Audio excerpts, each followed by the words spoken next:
মাইজবান্ডারের একজন মুরিদ আছে। আমি কিছুদিন আগে যখন ফেসবুক উড়াইলাম তখন একটা গান শুনলাম। গানটা হইলে হে বলতেছে যে মরণকালে ঢোলবাসি বাজায়, মরণকালে ঢোলবাসি বাজায় ও তরিকার ভাই, কালেমা কালাম ভাই কোনো কিছুর দরকার নাই। নাউজুবিল্লাহ কিছু না, কি কর আমার মরণকালে ঢোলবাসি বাজাইও তরিকার ভাই, ভাইও ভাই, মরণকালে ঢোলবাসি বাজাইও। নাউজুবিল্লাহ কিছু না, হ্যাঁ মরণকালে ঢোলবাসি বাজাইতো। এরপরে তো কালেমা কালাম ভাই কোনো কিছুর দরকার নাই, গৌসদনের গুণগীতি গাইও ও তরিকার ভাইও। নাউজুবিল্লাহ কিছু না, গৌসে পাকের গুণগীতি বলে হেরে গাইতো। এর কালেমা কালাম দরকার নাই। নিঃসন্দেহে এই লোকটা মুশরিক, কথা কোন ঠিক কিনা? যে লোকটা বলে মরণের সময় কালেমার দরকার নাই, এই লোকটা আর যাই কিছু হোক মুসলমান হতে পারে না, কথা কোন ঠিক কিনা? মুসলমান হইব কেমনে? যেই কালেমার জন্য নবীজি রক্ত দিয়েছেন, যেই কালেমাকে প্রতিষ্ঠিত করার জন্য নবীজি উহুদের ময়দানে দমদম মুবারক শহীদ করেছেন, যেই কালেমার জন্য নবীজি তায়েফের ময়দানে রক্ত জড়িয়েছেন, যেই কালেমার জন্য লক্ষাধিক সাহাবায়ে কেরাম প্রাণ দিয়েছেন, যেই কালেমার জন্য উলামায়ে কেরাম সময়ে সময়ে রক্ত দিয়েছেন, ওই নাস্তিক আর বেঈমান বলে কালেমা কালাম তার দরকার নাই। আপনারা নিঃসন্দেহে আপনারা এই কথার উপর বিশ্বাস রাখেন, যেই লোক বলে কালেমা কালাম দরকার নাই, এই লোক আর যাই কিছু হোক মুসলমান হতে পারে। ইন্নাল ইনসানা লাফি খুসর, নিশ্চয়ই মানুষ খেসারতের মধ্যে আছে, নিশ্চয়ই মানুষ ভ্রান্তির মধ্যে আছে, ভুলের মধ্যে আছে। নিঃসন্দেহে মানুষ খেসারতের মধ্যে আছে, ভ্রান্তির মধ্যে আছে, ভুলের মধ্যে আছে। তো এই আয়াতের অতটুকুন ব্যাখ্যা করলে বোঝা যায় পৃথিবীর সমস্ত মানুষ খেসারতের মধ্যে আছে। তো আল্লাহ তাআলা পরের অংশের মধ্যে শর্ত লাগাই দিয়েছেন, ইল্লাল্লাযীনা আমানু ওয়া আমিলুস সালিহাত ওয়া তাওয়াসাউ বিল হাক্কি ওয়া তাওয়াসাউ বিস সাবর। এই কয়েকটা গুণের কথা আল্লাহ রাব্বুল আলামিন এখানে বলেছেন। এই কয়েকটা গুণ যাদের মধ্যে আছে, যাদের ভিতরে থাকবে, তারা ব্যতি রেখে, তারা বাদ দিয়া পৃথিবীর মধ্যে যত মানুষ আছে সমস্ত মানুষ খেসারতের মধ্যে আছে, সমস্ত মানুষ ভুলের মধ্যে আছে, সমস্ত মানুষ ভ্রান্তির মধ্যে আছে। যেই চারটা গুণ আল্লাহ রাব্বুল আলামিন এই সূরার মধ্যে উল্লেখ করেছেন, এই চারটা গুণ যদি আপনার ভিতরে থাকে তাহলে আপনি খেসারতের মধ্যে না, ভুলের মধ্যে না, ভ্রান্তির মধ্যে না। এই চারটা গুণ যদি আপনার ভিতরে না থাকে তাহলে আপনি ভ্রান্তির মধ্যে আছেন, ভুলের মধ্যে আছেন, আপনি ভুলের উপর স্থির আছেন। শুধু আপনি আমি নয়, এই গুণগুলা যদি বারাক ওবামার কাছে, ট্রাম্পের কাছে, মোদির কাছে, দেশের প্রধানমন্ত্রীর কাছে থাকে তাহলে প্রধানমন্ত্রীরা সফল কাম, যদি না থাকে তারাও বিফল কাম, তারাও খেসারতের মধ্যে আছে। এই জন্য আল্লাহ রাব্বুল আলামিন সূরার কোন কোন গুণ, এর মধ্যে প্রথম নম্বর গুণ আল্লাহ বর্ণনা করছেন, ইল্লাল্লাযীনা আমানু। এক নম্বরের গুণ হলো যারা ঈমান আনছে তারা ছাড়া পৃথিবীর সমস্ত মানুষ ভুলে যাবে। যারা ঈমান আনয়ন করেছে, ঈমান যারা আনছে তারা ছাড়া পৃথিবীর মধ্যে যত মানুষ আছে সমস্ত মানুষ ভ্রান্তির মধ্যে আছে, ভুলের পথে আছে, ভ্রান্তির পথের মধ্যে আছে। এটা আমার কথা না আল্লাহর কথা? জবান খুলে বলেন কার কথা? আল্লাহর কথা। যদি আপনার ভালো না লাগে, যদি আপনার কাছে মনোপুত না হয়, তাহলে আপনি আল্লাহর কালামের এই অংশটা কলম দিয়ে কাইটা দেন, যে এই জায়গাটা আল্লাহর কোরআনের আমার ভালো লাগে নাই, আমার মন মতো হয় নাই, এটা আমি মানি না, লাল কলম দিয়ে কাইটা দেন, সাহসটা। আল্লাহ তাআলা বলছেন ঈমানদার যারা, যারা ঈমান গ্রহণ করেছে, ঈমানের দৌলত যারা গ্রহণ করেছে, তারা ব্যতি রেখে, তারা বাদ দিয়া পৃথিবীর তন্ত্রে মন্ত্রে, পৃথিবীর যত বড় ক্ষমতাধর শক্তিশালী হোক আর ক্ষমতার অধিকারী হোক, যত বড় সম্পদশালী হোক আর সম্পদের অধিকারী হোক, আল্লাহ বলছেন এই গুণ না থাকলে সে ভ্রান্তির মধ্যে আছে, সে ভুলের মধ্যে আছে, সে সঠিক পথে নাই। কথা ঠিক কিনা? তাহলে এক নম্বর গুণ হলো ঈমান। ঈমানদার যারা তারাই সঠিক পথে আছে, ইমানের দৌলত যারা গ্রহণ করে নাই তারাই বেটিকে আছে। কারণ একজন ইমানদারের উসিলাই আল্লাহ তাআলা গোটা জাহানকে টিকায় রাখছেন। সুবহানাল্লাহ। আল্লাহ তাআলা একজন ইমানদারের উসিলাই গোটা জাহানকে আল্লাহ টিকায় রাখছেন। যেদিন একজন ইমানদার থাকবে না, আল্লাহ তাআলা এই দুনিয়াকে একটা মুহূর্তের জন্য টিকায় রাখবেন না। আল্লাহ কিয়ামত দিয়ে এই দুনিয়াটাকেই ধ্বংস করে দেবেন। তাহলে এই দুনিয়াতে আল্লাহ তাআলা সাজিয়ে রাখছেন, টিকিয়ে রাখছেন একমাত্র ইমানদারের কারণে। এই জন্য ইমানদারের দাম আল্লাহর কাছে এত বেশি। সুবহানাল্লাহ। এই ঈমান আমরা সকলেই গ্রহণ করেছি। গত 2 সপ্তাহ যাবৎ আমি আপনাদের মাঝে আলোচনা করতেছিলাম কোন কোন কারণে ঈমান চলে যায়। যেই কারণে মানুষের ঈমান আনার পরেও ঈমান চলে যায়, প্রধান কারণ হইল শিরিক করা। এই শিরিক সম্পর্কে বিগত 2 সপ্তাহ যাবৎ আপনাদের মাঝে বিস্তারিত আমি আলোকপাত করেছি। তাহলে এই ঈমানদারও ঈমান তার চলে যায় কিসের কারণে? শিরিকের কারণে। ঈমানদারও মুশরিক হয়ে যায়। যেই মুশরিকের দোয়া আল্লাহর কাছে কবুল হয় না, যেই মুশরিকের জন্য দোয়া করাও জায়েজ না, যেই মুশরিকের উপর জাহান্নামের আগুন ওয়াজিব, যেই মুশরিক কোনদিন জান্নাতে যাইতে পারবে না, যেই মুশরিক কোনদিন জান্নাতের ঘ্রাণও পাবে না।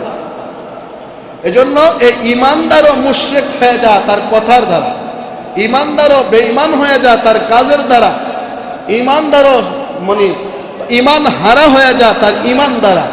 এজন্য আল্লাহ তাআলা এই কোরআনে হাকিমের মধ্যে বলেছেন, এই ঈমানদার যারা তারা ব্যতিরেকে পৃথিবীর সমস্ত মানুষ খেসারতের মধ্যে আছে, ভুলের মধ্যে আছে, ভ্রান্তির মধ্যে আছে। এজন্য এই ঈমানকে আমাদের মজবুত করতে হবে। আমার কথার দ্বারা, আমার কাজের দ্বারা, আমার সাপোর্টের দ্বারা যাতে আমার ঈমান না চলে যায় সেদিকে আমাদেরকে খেয়াল রাখতে হবে। হ্যাঁ, এজন্য মানুষের এমন কথা মানুষ বলে যেই কথার দ্বারা ঈমান চলে যায়। কথা বল ঠিক কিনা? আপনারা দেখবেন, হ্যাঁ, মাইজবান্ডারের একজন মুরিদ আছে। আমি কিছুদিন আগে যখন ফেসবুক উড়াইলাম তখন একটা গান শুনলাম। গানটা হইলে হে বলতেছে যে মরণকালে ঢোলবাঁশি বাজায়, মরণকালে ঢোলবাঁশি বাজায়ও ও তরিকার ভাই, কালেমা কালাম ও ভাই কোনো কিছু দরকার নাই। নাউজুবিল্লাহ বলছেন না? কি কয়? আমার মরণকালে ঢোলবাঁশি বাজাইও তরিকার ভাই, ভাইও ভাই, মরণকালে ঢোলবাঁশি বাজাইও। নাউজুবিল্লাহ বলছেন না?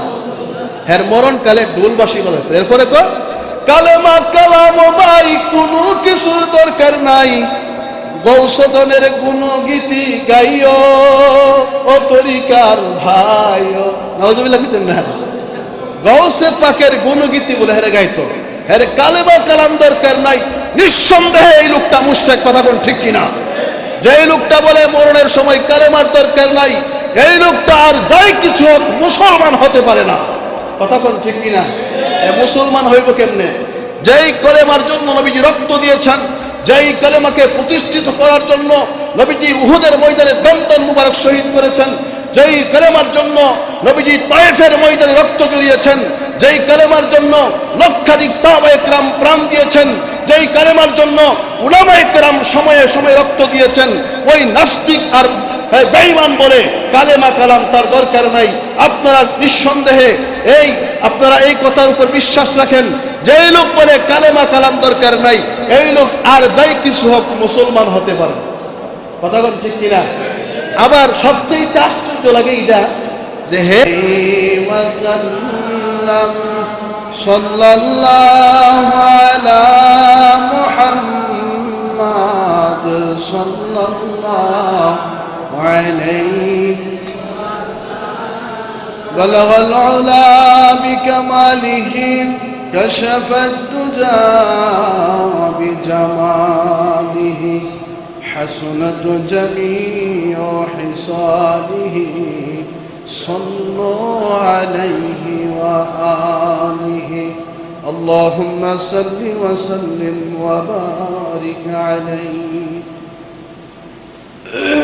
মহান আল্লাহ পাক রব্বুল আলামিনের দরবারে অসংখ্য অগণিত শুকরিয়া জ্ঞাপন করছি যে মহান মালিক, মহান মনিব আমাদেরকে শুক্রবার দিনে, জুমার দিনে জুমার নামাজ আদায় করার লক্ষ্যে মসজিদে আসার বসার মায়ার নবীজির শানে কয়েক মর্তবা দুরূদ শরীফ পাঠ করার তৌফিক টুকুন দান করেছেন। মহামালিকের মনিবের শুকর আদায় করছি আলহামদুলিল্লাহ। আওয়াজ করে বলি আলহামদুলিল্লাহ। সম্মানিত উপস্থিতি, আমি আপনাদের মাঝে কালামে হাকিম থেকে ছোট্ট একখানা সূরা তেলাওয়াত করেছি এবং রাসূলের অসংখ্য হাদিস থেকে একখানা হাদিসে প্রথম অংশ তেলাওয়াত করেছি। আয়াত এবং হাদিসকে সামনে রেখে অল্প সময়ে কিছু কথাবার্তা বলবো। আল্লাহ তাআলা আমাকে ইখলাসের সাথে আমলের নিয়তে বলার, আপনাদেরকে নিষ্ঠার সাথে শ্রবণ করে আমল করার তৌফিক দান করুন। যে আয়াতে কারিমা, যে সূরা আমি আপনাদের সামনে তেলাওয়াত করেছি, এই সূরার নাম হলো সূরাতুল আসর। আমরা যাকে বলি ওয়াল আসরি সূরা। এই সূরাটা অত্যন্ত ছোট্ট একটি সূরা, কিন্তু এই সূরাটার অর্থ এত ব্যাপক, এত অর্থবহ। মুফাসসিরিনে কেরাম এই সূরার অনেক ব্যাখ্যা করেছেন, বিশ্লেষণ করেছেন। মুহাক্কিক উলামায়ে কেরাম বলেছেন, যদি কেউ এই সূরাটা শ্রবণ করে, পড়ে এবং আমল করে, তার জীবনের নাজাতের জন্য, সফলতার জন্য এই সূরাটাই যথেষ্ট। এই একটা সূরা, সূরাটা আকারে যদিও একেবারেই ছোট্ট, কিন্তু তার মহত্ব, তার ফজিলত এবং তার ভিতরে যে আল্লাহ তাআলা যেই ব্যাখ্যা বিশ্লেষণ, যে আলোকপাত করেছেন, যদি কোনো মানুষ শুধুমাত্র এই সূরাটা আমল করে, তার জীবনে প্র্যাকটিক্যালে বাস্তবায়ন করে, তাহলে এই লোকটা নিঃসন্দেহে আল্লাহর তৈরি জান্নাতি হয়ে যাবে। সুবহানাল্লাহ। যে সূরাটা আপনাদের সামনে তেলাওয়াত করেছি, এই সূরার শুরুতে আল্লাহ রাব্বুল আলামিন সময়ের কসম আল্লাহ খেয়েছেন। আল্লাহ বলছেন, ওয়াল আসরি ইন্নাল ইনসানা লাফি খুসর। ওয়াল আসর, সময়ের কসম, কালের কসম। এবার আসুন, আল্লাহ তাআলা সূরার শুরুতে সময়ের কসম আল্লাহ কেন খাইলেন? আল্লাহ তাআলা সময়ের কসম এই জন্য খেয়েছেন, একটা মানুষের জীবনে সবচাইতে বড় দামি সম্পদ হলো সময়। সময়, সময় হলো মানুষের জীবনের যে হায়াতের সমষ্টির নাম। সময় হলো নির্দিষ্ট একটা আপনার জীবনের একটা অংশের নাম। আপনার জীবনটাকে আল্লাহ তাআলা একটা সময় দিয়া, হায়াত নামক একটা সময় দিয়ে আল্লাহ তাআলা আপনাকে দুনিয়াতে প্রেরণ করেছেন।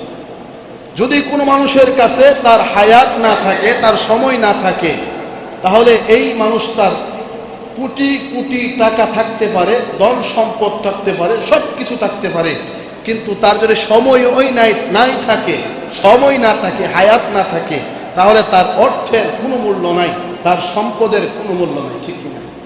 এজন্য একটা মানুষের কাছে তার সবচাইতে ইম্পর্টেন্ট যে বিষয়টা, সবচাইতে দামি যে বিষয়টা, সেটা হলো সময় এবং হায়াত। কারণ এই সময়ের সমষ্টি মানুষের হায়াতটা হয়। সময়ের সমষ্টি এই মিনিট হয়, ঘন্টা হয়, দিন হয়, রাত হয়, আর দিন রাতের সমষ্টি মানুষের হায়াত। ঠিক কিনা? এজন্য আল্লাহ তাআলা এই সূরার মধ্যে দামি কথা বলতে যাইয়া মানুষের জীবনে সবচাইতে দামি জিনিসের কসম আল্লাহ, সময়ের কসম আল্লাহ খেয়েছেন। আল্লাহ বলছেন, ওয়াল আসর, সময়ের কসম। তাহলে আল্লাহ তাআলা দামি জিনিস, দামি, সবচাইতে দামি সম্পদ সময়ের কসম আল্লাহ খেয়ে কি বুঝাইতে চান? আল্লাহ বলেন, ইন্নাল ইনসানা লাফি খুসর। নিশ্চয়ই মানুষ খেসারতের মধ্যে আছে, নিশ্চয়ই মানুষ ভ্রান্তির মধ্যে আছে, ভুলের মধ্যে আছে। নিঃসন্দেহে মানুষ খেসারতের মধ্যে আছে, ভ্রান্তির মধ্যে আছে, ভুলের মধ্যে আছে। তো এই আয়াতের অতটুকুন ব্যাখ্যা করলে বোঝা যায় পৃথিবীর সমস্ত মানুষ খেসারতের মধ্যে আছে। তো আল্লাহ তাআলা পরের অংশের মধ্যে শর্ত লাগাই দিয়েছেন, ইল্লাল্লাযীনা আমানু ওয়া আমিলুস সালিহাত ওয়া তাওয়াসাউ বিল হক ওয়া তাওয়াসাউ বিস সাবর এই কয়েকটা গুণের কথা আল্লাহ রাব্বুল আলামিন এখানে বলেছেন। এই কয়েকটা গুণ যাদের মধ্যে আছে, যাদের ভিতরে থাকবে, তারা ব্যতি রেখে, তারা বাদ দিয়া পৃথিবীর মধ্যে যত মানুষ আছে, সমস্ত মানুষ খেসারতের মধ্যে আছে, সমস্ত মানুষ ভুলের মধ্যে আছে, সমস্ত মানুষ ভ্রান্তির মধ্যে আছে। যেই চারটা গুণ আল্লাহ রাব্বুল আলামিন এই সূরার মধ্যে উল্লেখ করেছেন, এই চারটা গুণ যদি আপনার ভিতরে থাকে, তাহলে আপনি খেসারতের মধ্যে না, ভুলের মধ্যে না, ভ্রান্তির মধ্যে না। এই চারটা গুণ যদি আপনার ভিতরে না থাকে, তাহলে আপনি ভ্রান্তির মধ্যে আছেন, ভুলের মধ্যে আছেন, আপনি ভুলের উপর স্থির আছেন। শুধু আপনি আমি নয়, এই গুণগুলা যদি বারাক ওবামার কাছে, ট্রাম্পের কাছে, মোদির কাছে, দেশের প্রধানমন্ত্রীর কাছে থাকে, তাহলে প্রধানমন্ত্রীরা সফল কাম, যদি না থাকে তারাও বিফল কাম, তারাও খেসারতের মধ্যে আছে। এই জন্য আল্লাহ রাব্বুল আলামিন সূরার কোন কোন গুণ, এর মধ্যে প্রথম নম্বর গুণ আল্লাহ বর্ণনা করছেন, ইল্লাল্লাযীনা আমানু। এক নম্বরের গুণ হলো যারা ঈমান আনছে, তারা ছাড়া পৃথিবীর সমস্ত মানুষ ভুলে যাচ্ছে। যারা ঈমান আনয়ন করেছে, ঈমান যারা আনছে, তারা ছাড়া পৃথিবীর মধ্যে যত মানুষ আছে, সমস্ত মানুষ ভ্রান্তির মধ্যে আছে, ভুলের পথে আছে, ভ্রান্তির পথের মধ্যে আছে। এটা আমার কথা না আল্লাহর কথা? জবান খুলে বলেন, কার কথা? আল্লাহর কথা। যদি আপনার ভালো না লাগে, যদি আপনার কাছে মনোপুত না হয়, তাহলে আপনি আল্লাহর কালামের এই অংশটা কলম দিয়ে কাইটা দেন, যে এই জায়গাটা আল্লাহর কোরআনের আমার ভালো লাগে নাই, আমার মন মতো হয় নাই, এটার আমি মানি না, লাল কলম দিয়ে কাইটা দেন, সাহসটা। আল্লাহ তাআলা বলছেন, ঈমানদার যারা, যারা ঈমান গ্রহণ করেছে, ঈমানের দৌলত যারা গ্রহণ করেছে, তারা ব্যতি রেখে, তারা বাদ দিয়া পৃথিবীর তন্ত্রে মন্ত্রে, পৃথিবীর যত বড় ক্ষমতাধর শক্তিশালী হোক আর ক্ষমতার অধিকারী হোক, যত বড় সম্পদশালী হোক আর সম্পদের অধিকারী হোক, আল্লাহ বলছেন এই গুণ না থাকলে সে ভ্রান্তির মধ্যে আছে, সে ভুলের মধ্যে আছে, সে সঠিক পথে নাই। কথা ঠিক কিনা? তাহলে এক নম্বর গুণ হলো ঈমান। ঈমানদার যারা, তারাই সঠিক পথে আছে।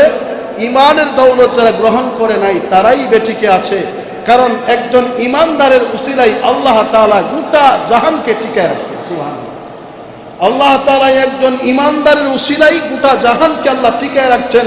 যেদিন একজন ঈমানদার থাকবে না, আল্লাহ তাআলা এই দুনিয়াকে একটা মুহূর্তের জন্য টিকায় রাখবেন না। আল্লাহ কিয়ামত দিয়া এই দুনিয়াটাকেই ধ্বংস করে দেবেন। তাহলে এই দুনিয়াতে আল্লাহ তাআলা সাজিয়ে রাখছেন, টিকিয়ে রাখছেন একমাত্র ঈমানদারের কারণে। এই জন্য ঈমানদারের দাম আল্লাহর কাছে এত বেশি। সুবহানাল্লাহ। এই ঈমান আমরা সকলেই গ্রহণ করেছি। গত 2 সপ্তাহ যাবৎ আমি আপনাদের মাঝে আলোচনা করতেছিলাম কোন কোন কারণে ঈমান চলে যায়। যেই কারণে মানুষের ঈমান আনার পরেও ঈমান চলে যায়, প্রধান কারণ হইল শিরিক করা। এই শিরিক সম্পর্কে বিগত 2 সপ্তাহ যাবৎ আপনাদের মাঝে বিস্তারিত আমি আলোকপাত করেছি।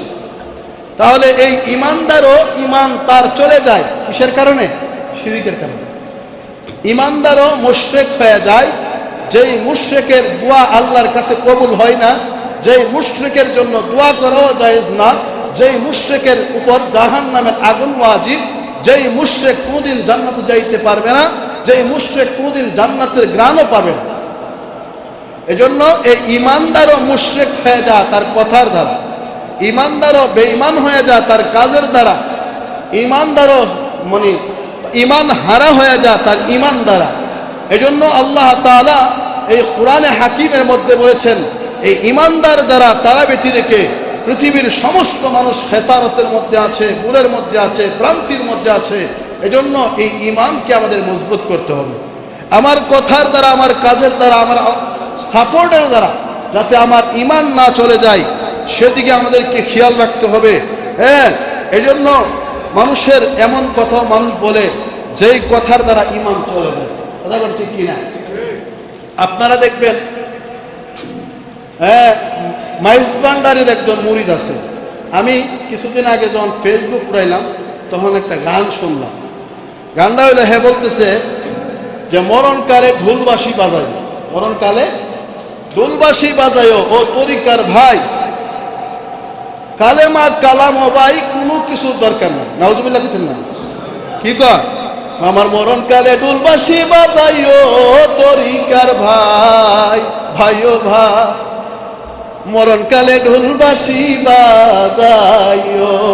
নাউজুবিল্লাহ বলতেন না, হ্যাঁ মরণকালে ঢুলবাসি বাজাইতো। এরপরে কো কালেমা কালাম ভাই কোনো কিছুর দরকার নাই, গৌসদনের গুণগীতি গাইও ও তরিকার ভাইও।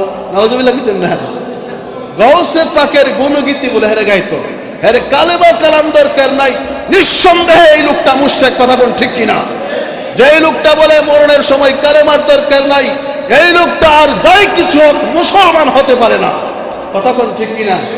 মুসলমান হইব কেমনে? যেই কালেমার জন্য নবীজি রক্ত দিয়েছেন, যেই কালেমাকে প্রতিষ্ঠিত করার জন্য নবীজি উহুদের ময়দানে দমদম মুবারক শহীদ করেছেন, যেই কালেমার জন্য নবীজি তায়েফের ময়দানে রক্ত জড়িয়েছেন, যেই কালেমার জন্য লক্ষাধিক সাহাবায়ে কেরাম প্রাণ দিয়েছেন, যেই কালেমার জন্য উলামায়ে কেরাম সময়ে সময়ে রক্ত দিয়েছেন, ওই নাস্তিক আর বেঈমান বলে কালেমা কালাম তার দরকার নাই। আপনারা নিঃসন্দেহে আপনারা এই কথার উপর বিশ্বাস রাখেন, যেই লোক বলে কালেমা কালাম দরকার নাই, এই লোক আর যাই কিছু হোক মুসলমান হতে পারে, কথা বল ঠিক কিনা? আবার সবচেয়ে আশ্চর্য লাগে এটা যে হে এ গান গাইতেছে একতারা দুই তারা সেতারা বাজায়া, হের লোকে সাপোর্ট করেন না লোক আছে, কথা বল ঠিক কিনা? এর সাথে সাপোর্ট করেন না লোক কি বহুত আছে, বহুত লোক আছে লোকে লোকে বাহ বাহ হা হা ধন্যবাদ হাত তালি দেয়, আছে না নাই? আপনারা বলেন তো এই কথা যে সাপোর্ট করে সেও মুশরিক, যে বলে সেও মুশরিক, তার সঙ্গে যারা বাহ বাদে সেও মুশরিক, যারা এই কথার সাপোর্ট করে তারাও মুশরিক, কথা ঠিক কিনা? এই কথা সন্দেহ আছে কোনো? যেই লোক এই কালেমা কালাম দরকার নাই বলতে পারে, যেই লোক নবীর কালেমা দরকার নাই মনে করতে পারে, এই লোক আবার নিজের আশিকে রাসূল দাবি করে। নাউজুবিল্লাহ বুঝছেন না? এই লোক আবার নিজের কি মনে করে? আশিকে রাসূল মনে করে। সুতরাং তারা আশিকে রাসূল নয়, তারা দুশমনের রাসূল, ঠিক কিনা জোরে কন? এরকম লোক দিয়া হ্যাঁ ইসলামের যুগে যুগে কালে কালে ধ্বংসই হয়েছে, ক্ষতি হয়েছে। এই সমস্ত লোক দিয়ে ইসলামের কোনো উপকার হয়নি। এই বদমাশ এই নষ্ট আবার বলে কি হে কত বড় খারাপ। আবার দেখেন হে আরেকটা গানের মধ্যে বলছে আমি আর যাব না মোল্লার কাছে, তওবা করেছি আমি আর যাব না মোল্লার কাছে, তওবা করেছি ওরে মুর্শিদ কেবলার পাক নামের কসম খেয়েছি। হে মোল্লার কাছে যাইতো না, কোন নামের কসম হয়েছে? মুর্শিদ কেবলার পাক নামের কসম খাইছে। আর কি কো ওরে মুর্শিদ খুদা মুর্শিদ রসুল দিলে মুখে করছি কবুল। নাউজুবিল্লাহ কর, আরে আর জোরে কর না নাউজুবিল্লাহ। হ্যাঁ তো ওরে মুর্শিদ খুদা মুর্শিদ রসুল দিলে মুখে করছি কবুল। আরে মোল্লার গোষ্ঠী ফতুয়া দিল আমি নাকি কাফের হইয়াছি, আর যাব না মোল্লার কাছে তওবা করেছি। নাউজুবিল্লাহ করতেন না? হ্যাঁ কয় কি আর যাব না মোল্লার কাছে তওবা করছি। তুই যদি মোল্লার কাছে না যাস মোল্লার কোনো সুবিধা নাই, কোনো সমস্যা নাই, কিন্তু পরের অংশে কি কর? হ্যাঁ আরে মুর্শিদ খুদা মুর্শিদ রসুল দিলে মুখে করছি কবুল। মুর্শিদ বলে খুদা, আবার মুর্শিদে বলে রসুল। নাউজুবিল্লাহ করতেন না? আরে নাউজুবিল্লাহ করতেন না? এই সরাসরি এই মুশরিকি কথা শিরকি কথা যারা বলতে পারে তারা আবার নিজের আশিকে রাসূল দাবি করে। নিঃসন্দেহে তারা আশিকে রাসূল না আশিকে গজব, কথা বল ঠিক কিনা? তারা আর যাই কিছু হোক মুসলমান হতে পারে না। নিঃসন্দেহে মুশরিক। ওই মুশরিক কোনদিন আল্লাহর তৈরি জান্নাত পাবে না। মুশরিক কোনদিন কি হবে না? মুশরিক কোনদিন মুশরিকের জন্য দোয়া করাও জায়েজ না, কথা বল ঠিক কিনা? যদি সে ইমানের হালত না আনে, ইমান গ্রহণ না করে নতুন করে তওবা করে যদি মুসলমান না হয়, তাহলে তার ঠিকানা হবে চিরস্থায়ী জাহান্নামী।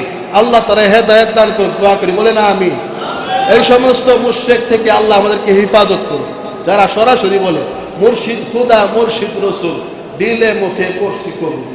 হ্যাঁ মুর্শিদরে খুদা বানাইলো, আবার মুর্শিদরে রসুল বানাইলো। এর কাছে কি মুর্শিদই খুদা মুর্শিদই রসুল। এই লোকটা যে সে আল্লাহর সঙ্গে সরাসরি শিরিক করবে। এজন্য মুর্শিদের ইত্তেবা করতে করতে করতে করতে এমন পর্যায়ে নিয়ে যা যে মুশরিকরা একবারে আল্লাহ বানায় ফেলে, মুর্শিদরা একবারে রসুল বানায় ফেলে। এটা হইল তার সবচাইতে বড় শিরিক, কথা কোন ঠিক কিনা? এই জন্য এই সমস্ত কুলাঙ্গার যারা ইসলামের নামে বাদ্যযন্ত্র দিয়া গান গায়া গায়া নিজেকে আশিকে রাসূল দাবি করে, এদেরকে আমাদেরকে বয়কট করতে হবে, ঠিক কিনা কোন?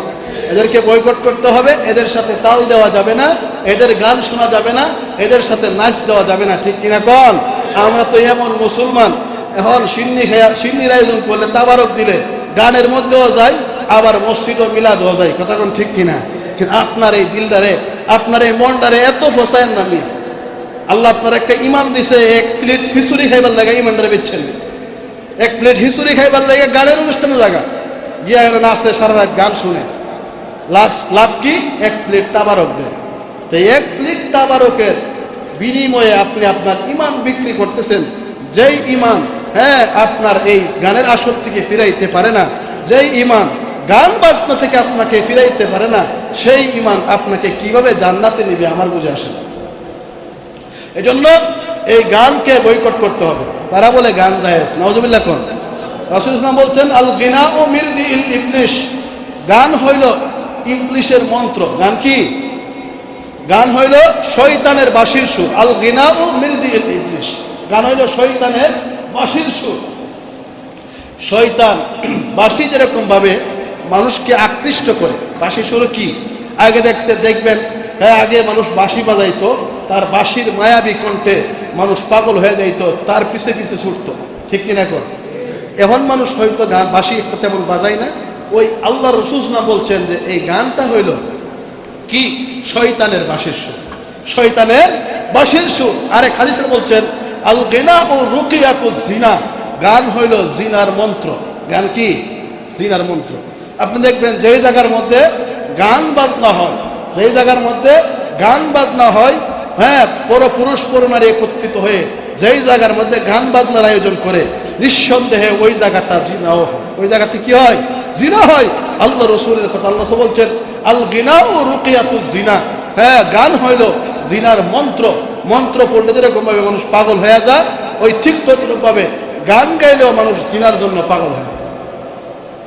গান গাইলেও কি হয়?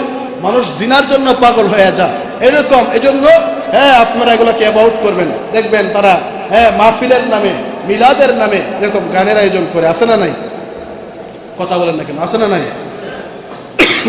মিলাদের নামে, মাহফিলের নামে আধা ঘন্টা মিলাদ শোনায়া, আধা ঘন্টা ওয়াজ মাহফিল কইরা সারা রাত গান চলে, এরকম অনুষ্ঠান আমাদের এলাকায় হয় কি হয় না? হয় কি হয় না? আপনি কেমন মুসলমান? কিছুক্ষণ কোরআন পড়াইলেন, আবার একই অনুষ্ঠানে, একই মঞ্চে, একই স্টেজে, একই চেয়ারে আপনি আবার গান বাজাইলেন। যেই গান হলো জিনার মন্ত্র, যেই গান হলো শয়তানের বাঁশির সুর, সেই গানকে আপনি সাপোর্ট করলেন, সেই গান আপনি বাজাইলেন, সেই গানও আপনিও গেলেন এক প্লেট তাবারক খাওয়ার জন্য, আপনার ইমানকে বদলে দিলেন। তো এই ইমান নিয়ে আপনি কিভাবে জান্নাতে যাবেন? এই জন্য আমার ভাই দুস্থ আহবাব, আপনাদের কাছে বিনীত অনুরোধ, এই ইমানটা আপনারা কবরে নিয়ে যাইবেন। ইমান নিয়ে গেলে একদিন না একদিন ইমানের বদৌলতে আল্লাহ তাআলা আপনাকে জান্নাত দিবেন। আপনি অন্যায় করছেন, যদি মাফ নাও নিতে পারেন, আপনার এই প্রাপ্য শাস্তি দেওয়ার পরে আল্লাহ তাআলা ইমানের বদৌলতে আপনাকে একদিন না একদিন জান্নাত দিবেন। কিন্তু আপনি যদি শিরিক করে মুশরিক হয়ে মারা যান, আপনি কোনোদিন জান্নাতে যাইতে পারবেন, কোনোদিন না। আপনার 80 বছরের ইবাদত একটা শিরিকের কারণে বাতিল হয়ে যায়। আপনার 90 বছরের ইবাদত, সারা জীবনের নেক আমল শিরিকের কারণে বাতিল হয়ে যায়।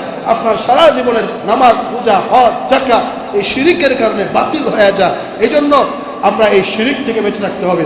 আল্লাহ তাআলা আমাদের সকলকে শিরিক থেকে বেঁচে থাকার তৌফিক দান করুন, বলেন আমিন। আমার ভাইয়েরা, এজন্য বলছিলাম যে 4টা গুণ লাগবে যদি আপনি সফল কাম হতে চান, যদি আপনি খেসারত থেকে, যদি আপনি এরকম ভ্রান্তির পথ থেকে, যদি আপনি ভুলের পথ থেকে সঠিক পথে যাইতে চান। কয়টা গুণ লাগবে? 4টা। এর মধ্যে 1 নম্বর হলো ঈমান গ্রহণ করতে হবে। কি ঈমান? শিরিক মুক্ত ঈমান। কি ঈমান? শিরিক মুক্ত ঈমান। যে ঈমানের ভিতরে কোনো শিরিক থাকবে না, যে ঈমানের ভিতরে আল্লাহর সাথে কাউকে সংযুক্ত করা যাবে না, কোনো কিছুর সাথে, ক্ষমতার সাথে, দেওয়ার ক্ষেত্রে, নেওয়ার ক্ষেত্রে সব কিছুর একচ্ছত্র মালিক একমাত্র আমার আল্লাহ। কথা কোন ঠিক কিনা? এই ঈমান আপনাকে রাখতে হবে যে আমার ইজ্জত দেওয়ার, আমার ক্ষমতা দেওয়ার, আমার হায়াত দেওয়ার, আমার রিজিক দেওয়ার, আমার সন্তান দেওয়ার, আমাকে দরিদ্র করার, আমাকে টাকা দেওয়ার, সব কিছুর মালিক একমাত্র আমার আল্লাহ। এই আকীদা দিলে পোষণ করতে হবে, এই আকীদা দিলের ভিতরে পোষণ করতে হবে, তাহলে আপনি ইমানদার হবেন। যদি এই আকীদার বাহিরে অন্য কিছু আপনি লালন করেন, তাহলে আপনি মুশরিক হয়ে যাবেন। আপনার 80 বছর 100 বছরের ইবাদত কোনো কাজে আসবে না। এই জন্য 2 নম্বর হলো নেক আমল। 2 নম্বর গুণ কি? ইল্লাল্লাযীনা আমানু ওয়া আমিলুস সালিহাত। 2 নম্বর গুণ কি? আমলে সালেহ তথা নেক আমল। পৃথিবীর মধ্যে সমস্ত মানুষ খেসারতের মধ্যে আছে, ভ্রান্তির মধ্যে আছে 4 গুণে গুণান্বিত ব্যক্তি ছাড়া। এর মধ্যে 1 নম্বর গুণ হলো ঈমান, 2 নম্বর গুণ হলো নেক আমল। 2 নম্বর গুণ কি? নেক আমল। আর এই নেক আমলের মধ্যে সবচাইতে বড় নেক আমল হলো 5 ওয়াক্ত নামাজ। সবচাইতে বড় নেক আমল কি? কথা বলেন না কেন? সবচাইতে বড় নেক আমল কি? 5 ওয়াক্ত নামাজ। যার নামাজ ঠিক তার সব ঠিক, যার নামাজ ঠিক না তার কিছুই ঠিক না। যার নামাজ ঠিক তার সব ঠিক, যার নামাজ ঠিক না তার কিছুই ঠিক না। একজন মানুষকে মুমিন হিসাবে সাক্ষী দেওয়ার জন্য আপনি দেখবেন লোকটা নামাজি কিনা। একটা লোককে মুমিন হিসাবে সাক্ষী দেওয়ার জন্য লোকটা ভালো নাকি খারাপ, এই সাপোর্ট দেওয়ার জন্য আপনি দেখবেন তার নামাজ ঠিক আছে কিনা। যদি লোকটা নামাজি হয় তার সব ঠিক আছে, যদি নামাজ ঠিক না হয় তার কিছুই ঠিক নাই, সে ভ্রান্ত পথে। এই নামাজ পড়তে হবে পবিত্রতার সাথে, এই নামাজ পড়তে হবে নিষ্ঠার সাথে, এই নামাজ পড়তে হবে জামাতের সাথে, এই নামাজটা পড়তে হবে জেনে বুঝে। এখন যদি মনে করেন আমি না জেনে, আমি সূরা ফাতিহা জানি না, আমি দরুদ শরীফ জানি না, আমি তাশাহুদ পারি না, আমি সানা পারি না, আমি সূরা মিলাইতে জানি না, তাহলে আমি যদি কিয়ামত পর্যন্ত নামাজ পড়ি, আপনারা বলেন তো আপনাদের বিবেকে কি বলে, আপনার নামাজটা কি আল্লাহর কাছে কবুল হবে? কবুল হবে কি? আপনি সূরা ফাতিহা শুদ্ধ করে জানেন না। নামাজ যেই ভঙ্গের কারণ, যেই কারণে নামাজ ভঙ্গ হয়ে যা, ভেঙে যা, এর মধ্যে 1 নম্বর কারণ হলো নামাজে অশুদ্ধ করা। নামাজে কি করা? অশুদ্ধ করা। আপনি যদি নামাজে অশুদ্ধ পড়েন, ভুল পড়েন, আপনি কিয়ামতের কঠিন ময়দানে আল্লাহর কাছে গিয়ে দাঁড়াবেন, আল্লাহকে বলবেন, আল্লাহ আমি তো 60 বছর একদিনও নামাজ ছাড়িনি, 60 বছরে একটা দিনও আমি নামাজ ছাড়িনি। আল্লাহ বলবেন, তোমার আমল নামায় তো একটা ওয়াক্ত নামাজও নেই। ও বান্দা, তুমি কি করেছো? তোমার আমল নামা তো একটা নেক আমল নাই, 1 ওয়াক্ত নামাজও নাই। তুমি কি নামাজ পড়েছো? তুমি কি নামাজ পড়েছো? তোমার আমল নামায় নামাজ নাই কেন? তোমার তো জান্নাতের চাবি নাই, তোমার আমলে তো নামাজ নাই, তুমি কিভাবে আমার জান্নাতে যাবে? তখন বান্দা বলবে, আল্লাহ আমি তো 5 ওয়াক্ত নামাজ আপনার মসজিদে গিয়া জামাতের সাথে পড়েছি। তখন আল্লাহ তাআলা বলবেন, তাহলে কি আমার ফেরেশতারা কি মিথ্যা লিখেছে? ওই বান্দাই বলবে, না আল্লাহ, আপনার ফেরেশতারা তো ভুল করতে পারে না, আপনার ফেরেশতারা তো ভুল করতে পারে না, আপনার ফেরেশতারা কোনো ভুল করতে পারে না, ভুল লিখতে পারে না, নিঃসন্দেহে তারা সঠিকই লিখেছে, তাহলে আমার নামাজ কোথায় গেল?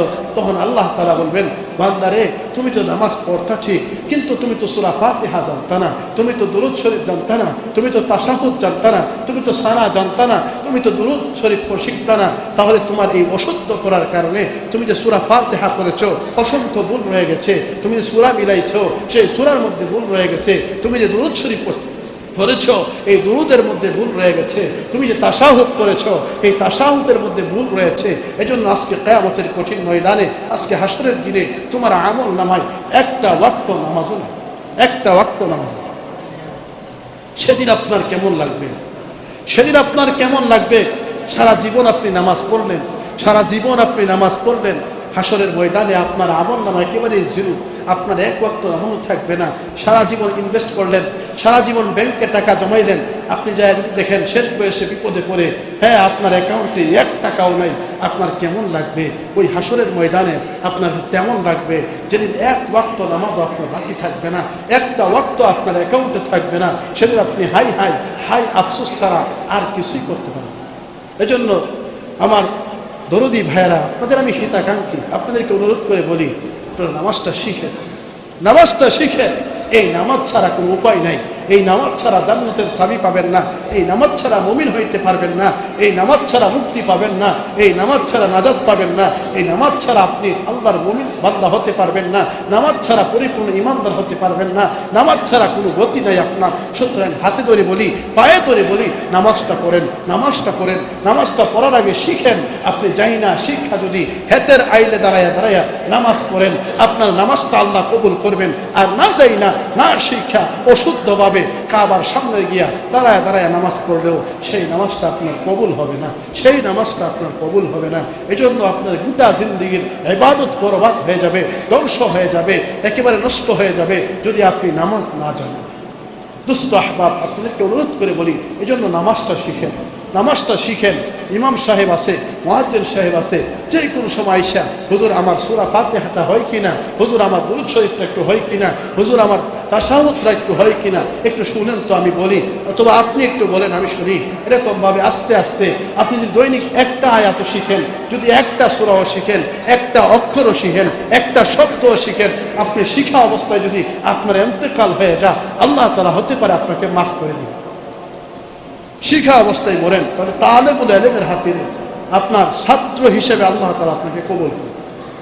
যদি শিখার চেষ্টাও করলেন না, আপনি দুনিয়ার সব বুঝলেন, দুনিয়ার ব্যবসা বুঝলেন, দুনিয়ার বাণিজ্য বুঝলেন, দুনিয়ার অর্থ বুঝলেন, দুনিয়ার আপনার কৃষিকাজ বুঝলেন, দুনিয়ার সব বুঝলেন, সংসারের সব বুঝলেন, আর এটা বুঝলেন না। এটা বুঝলেন না, আপনার জীবনে সবচেয়ে বড় পুঁজি কি? এজন্য আল্লাহ তাআলা আরেক আয়াতে বলেন, এই দুনিয়ার সফলতা তোমার সফলতা নয়, দুনিয়াতে তুমি টাকা মালিক হয়েছো তোমার সফলতা নয়, দুনিয়াতে তুমি বাড়ির মালিক হয়েছো এটা তোমার সফলতা নয়, দুনিয়াতে তোমার ছেলে ডাক্তার ইঞ্জিনিয়ার হয়েছে সফলতা নয়, দুনিয়াতে তুমি তোমার ছেলেকে সরকারি চাকরি দিয়ে প্রতিষ্ঠিত করতে পেরেছ এটা তোমার সফলতা নয়। কিয়ামতের কঠিন ময়দানে হাসরের দিনে যদি আল্লাহ তাআলা তোমাকে মাফ করে দেয়, হাসরের দিনে যদি আল্লাহ তাআলা তোমাকে মাফ করে দেয় আর তোমাকে জাহান্নাম থেকে মুক্তি দিয়ে দেয় আর যদি তোমাকে জান্নাতে দাখিল করায় দেয়, এটাই হলো তোমার চূড়ান্ত সফলতা, এটাই হলো তোমার চূড়ান্ত সফলতা। এজন্য মানুষ আজকে দুনিয়ার পিছনে এমনভাবে লেগে গেছে, এমনভাবে দুনিয়ার পাগল হয়ে গেছে, মনে হচ্ছে যে কোনদিন সে মরবে না। ব্রিটেনের রানী এত বছর ক্ষমতা চালাইবার পরেও মরতে হয়েছে কি? আরে মরতে হয়েছে কি? এত বড় ক্ষমতার মালিক, পৃথিবীর সবচাইতে বড় ক্ষমতাধর রানী, এরপরেও মরতে হয়েছে। এই কথা আপনাকে বিশ্বাস করতে হবে। আপনি চিরদিন দুনিয়াতে থাকতে পারবেন না, একদিন আপনাকে মরতে হবে, এই কথা সবাই বিশ্বাস করে। আর আপনি মুসলমান হয়ে এই কথা বিশ্বাস করেন না, মুখে বিশ্বাস করলেও আপনার কাজে মনে হয় আপনি বিশ্বাস করেন না। আপনার কাজ বলে আপনি আরো 500 বছর বাঁচবেন, আপনার কাজে বলে আপনি আরো 200 বছর বাঁচবেন, আপনার কাজে বলে আপনি আরো 2000 বছর বাঁচবেন, আপনার কাজে বলে আপনি এমনভাবে দুনিয়াতে এসেছেন মনে হয় আর কোনদিন যাওয়া লাগবে না, আপনার কাজে বলে আপনি দুনিয়াতে একেবারে থাকার সার্টিফিকেট নিয়ে এসেছেন, আপনার কাজে বলে আপনি পরকালে যাওয়া লাগবে না, আপনার কাজে বলে আপনার কবরে যাওয়া লাগবে না, আপনার কাজে বলে আপনাকে হাসরের ময়দানে আল্লাহর সামনে দাঁড়াতে হবে না, আপনার কাজে বলে আপনি কোনোদিন জাহান্নাম এবং জান্নাতের আশা এবং ভয় আপনার ভিতরে নেই। কাজে বলে, আপনার কাজে বলে। যারা পরকাল বিশ্বাস করে, যারা কবর বিশ্বাস করে, যারা হাসর বিশ্বাস করে, যারা মিজান বিশ্বাস করে, যারা ফুলসেরাত বিশ্বাস করে, তাদের কাজ এমন হয় না, তাদের কাজ এমন হয় না।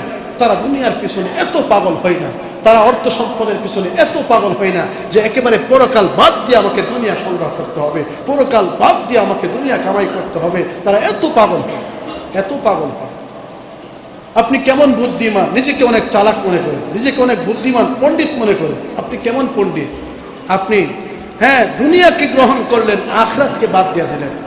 অথচ আল্লাহ রাসূল দৃষ্টান্ত দিয়েছে আটলান্টিক মহাসাগরে, আটলান্টিক মহাসাগরে যদি একটা আপনি আঙ্গুল ঢুকায় দেন পানির ভিতরে, ওই আঙ্গুল টান দেওয়ার পরে যেই পরিমাণ পানি আপনার আঙ্গুলে ধরবে সেই পরিমাণ পানির তুলনা হলো দুনিয়া, আর পুরো আটলান্টিক মহাসাগর হলো পরকাল। আপনি কেমন পণ্ডিত, আপনি কেমন চালাক, নিজেকে কেমন বুদ্ধিমান মনে করেন? আপনি দুনিয়াকে ধরছেন, আখিরাতকে ছেড়ে দিচ্ছেন। আপনি দুনিয়াকে ধরছেন, পরকালকে বাদ দিয়ে দিচ্ছেন। আপনি নিজেকে বড় পণ্ডিত মনে করেন, নিজেকে বড় চালাক মনে করেন। আমার বুঝে আসে না আপনি কেমন চালাক, আমার বুঝে আসে না আপনি কেমন পণ্ডিত। আপনি নিজেকে অনেক জ্ঞানী মনে করেন। কেমন জ্ঞানী? আপনি আখিরাতকে বাদ দিয়ে দিচ্ছেন, আখিরাতকে বাদ দিয়ে দিচ্ছেন, দুনিয়াকে গ্রহণ করেছেন, দুনিয়ার ক্ষণস্থায়ী জিন্দেগিকে আপনি গ্রহণ করেছেন, পরকালকে আপনি বাদ দিয়ে দিচ্ছেন। আপনি কেমন চালাক, কেমন বুদ্ধিমান, কেমন জ্ঞানী। যেই দুনিয়া সারা জীবন যদি দুনিয়াতে কেউ সোনার চামিচ মুখে দিয়া বাঁচে, একেবারে জন্মের পর থেকে মৃত্যু পর্যন্ত যদি একটা লোক সুখে শান্তিতে বসবাস করে, আজরাইলের যে একটা ধাক্কা আছে, আজরাইলের যে একটা চাপ আছে, আজরাইলের যে একটা কষ্ট আছে মৃত্যুর সময়, ওই আজরাইলের কষ্ট ভোগ করার পরে ওই লোকটা বলবে, দুনিয়াতে আমি কোনোদিন সুখ পাই, দুনিয়াতে আমার একটা দিনও আরামে যায় না, দুনিয়াতে আমি একটা মুহূর্ত শান্তিতে ঘুমাই না। একদিনের কষ্ট, একটা মুহূর্তের কষ্ট, আজরাইলের ধাক্কা খেয়ে লোকটা বলবে, আমার গোটা জিন্দিগিতে আমি যদি 60 বছর বেঁচে থাকি, ওই লোকটা, যেই লোকটা সারা জীবন আরাম আয়েশ করে চলেছে, ওই লোকটা বলবে, আমার মনে হয় আমি গোটা জিন্দিগিতে কোনো একদিনও সুখে কাটাইনি। কোন লোকটা বলবে? যেই লোকটা তার জন্মের পর থেকে মৃত্যু পর্যন্ত সোনার চামচ মুখে দিয়ে বড় হয়েছে। আজরাইলের চাপটা এত কঠিন চাপ। ও ভাই, এই আজরাইলের চাপ থেকে বাঁচতে হবে, কবরে শান্তি পাইতে হবে, পরকালে মুক্তি পাইতে হবে। তাহলে আপনি কি করবেন, কি করা উচিত? আপনি একটু চিন্তা করেন। আল্লাহ তাআলা আপনাকে দুনিয়াতে পাঠাইছে পরকাল কামাই করার জন্য। আর দুনিয়া ও মাজরাতুল আখিরা, দুনিয়াটা হলো পরকাল কামাই করার জায়গা। আপনার এই মাজরাতে আপনি চাষ করলে, আপনার ফসল ফলাইলে আপনি পরকালে পাবেন। মাজরা যদি আপনি একেবারে খালি রাখেন, মরুভূমি রাখেন, তাহলে কিয়ামতের কঠিন ময়দানে আপনার কোনো খোরাক থাকবে না, আপনার কোনো ফসল থাকবে না, আপনি কোনো খাবার পাবেন না। আপনাকে জাহান্নামের কুশ খেতে হবে, জাহান্নামের দুর্গন্ধময় কুশ পানি পান করতে হবে। আল্লাহর নিয়ামত আপনি দুনিয়াতে ফলান নাই, আল্লাহ আপনাকে দিয়েছিল কিন্তু আপনি কাজে লাগান নাই। পৈতৃক সম্পত্তি 10খানি জমি পাইছেন, ওই 10খানি জমি যদি আপনি ফসল না করেন, তাহলে কি খানা আল্লাহ আপনাকে ঘরে পৌঁছায় দিবেন? ঘরে পৌঁছায় দিবেন। আল্লাহ আপনাকে জীবন দিয়েছেন, সুস্থতা দিয়েছেন, সুস্বাস্থ্য ভালো দিয়েছেন পরকাল কামাই করার জন্য। আপনাকে লম্বা একটা হায়াত দিয়েছেন, আপনি ওই হায়াতকে কাজে লাগাইলেন না, আপনি হায়াত দ্বারা এই দুনিয়ার জমিনের ফসল কামাই করলেন না, আখিরাতকে আপনি গ্রহণ করলেন না, দুনিয়াকেই গ্রহণ করলেন। পরকালে আপনার জন্য কোনো সম্মানী রিজিক নেই, পরকালে আপনার জন্য কোনো খাবার নেই, খোরাক নাই। আপনাকে খাইতে হবে পুজ রক্ত, জাহান্নামীদের পুজ, গলিত পুজ। এজন্য দুস্থ আহবাব, আপনাদেরকে অনুরোধ করে বলি, আমি আপনাদের সকলের হিতাকাঙ্ক্ষী, আপনাদের সবার কল্যাণ চাই, সবার ভালো চাই। এই জন্য অনুরোধ করে বলি, আপনারা আখিরাতের কথা চিন্তা করুন। আখিরাতের ফিকির দিলের ভিতরে ঢোকা। এই দুনিয়া থাকার জায়গা না, এখানে থাকতে পারেন না, এখানে থাকার জায়গা না। আমার বাবা থাকতে পারে নাই, দাদা থাকতে পারে নাই, অত বড় ক্ষমতাধর ব্রিটেনের প্রধানমন্ত্রীও থাকতে পারে নাই। টাকা দিয়ে থাকা যাবে না, ক্ষমতা দিয়ে থাকা যাবে না, সশস্ত্র বাহিনী দিয়ে থাকা যাবে না, থাকা যাবেই না, থাকা যাবেই না, থাকার জায়গাও না, যেতে হবে। কথা কোন ঠিক কিনা? যেতে হবে। এই জন্য যাবেন তো যাবেন, কি নিয়ে যাবেন? যাবেন তো যাবেন, কি নিয়ে যাবেন? একটু ফিকির করেন, বালিশে মাথাটা ঠেকায় একটু চিন্তা করেন, কি নিয়ে যাবেন? কি সঞ্চয় করেছেন? কি সঞ্চয় করেছেন? দুনিয়ার জিন্দগিতে 3 দিনের সফরে গেলে কত কিছু লাগে, লাগে কি লাগে না? কাপড় লাগে, খাবার লাগে, টাকা লাগে। 3 দিন থাকার জন্য আপনার পুঁজি সংগ্রহ করা লাগে। আপনি তো যেই পথে রওনা দিয়েছেন, এই কবরের জীবন তো অনেক লম্বা সফর, কবরের সফর তো অনেক লম্বা সফর, পরকালের সফর তো অনেক লম্বা সফর। সেই সফরে আপনার সঞ্চয় কি আছে? আপনার সঞ্চয় কি আছে? আপনি কি নিয়ে রওনা দিচ্ছেন, কি নিয়ে যাইবেন, কি নিয়ে থাকবেন অনন্ত শিক্ষা?